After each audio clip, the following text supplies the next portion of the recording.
আমরা কি করে বুঝবো যে আল্লাহ তাআলা আমাদের ভালোবাসেন? কিভাবে বুঝবো যে তিনি আমাদেরকে পছন্দ করেন, ভালোবাসেন? এটা বোঝার কিছু সিস্টেম আছে। এক নম্বর সিস্টেম হচ্ছে আপনি জাস্ট দেখুন যে আপনি নিজেকে কোন কাজে ব্যস্ত রেখেছেন। আপনি আপনাকে কোন কাজে ব্যস্ত রেখেছেন, আপনার লাইফস্টাইলের দিকে তাকান। লুক অ্যাট ইউর লাইফস্টাইল, আপনি নিজেই বুঝে যাবেন। আপনি যদি দেখেন যে না, আপনার ভালো ভালো কাজে আপনার ব্যস্ততা, আপনার এঙ্গেজমেন্ট ভালো লোকদের সাথে, আপনার সার্কেলটা ভেরি গুড সার্কেল, ভালো কাজে আপনার মন টানে, আপনি ভালো কাজ করেন, যদি আপনার কার্যক্রম এরকম হয়, তাহলে বুঝে নিবেন আল্লাহ তাআলা আপনাদেরকে ভালোবাসেন। আলহামদুলিল্লাহ।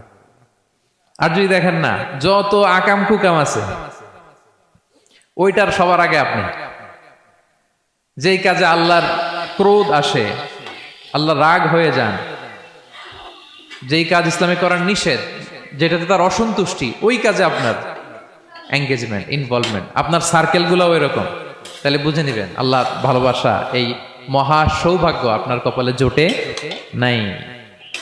তাহলে এটা হচ্ছে একটা সিস্টেম।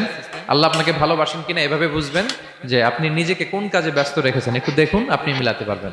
দুই নাম্বার পদ্ধতি হচ্ছে এটা বোঝার যে তিনি আমাকে ভালোবাসেন কিনা, সেটা হচ্ছে পৃথিবীবাসী আপনাকে ভালো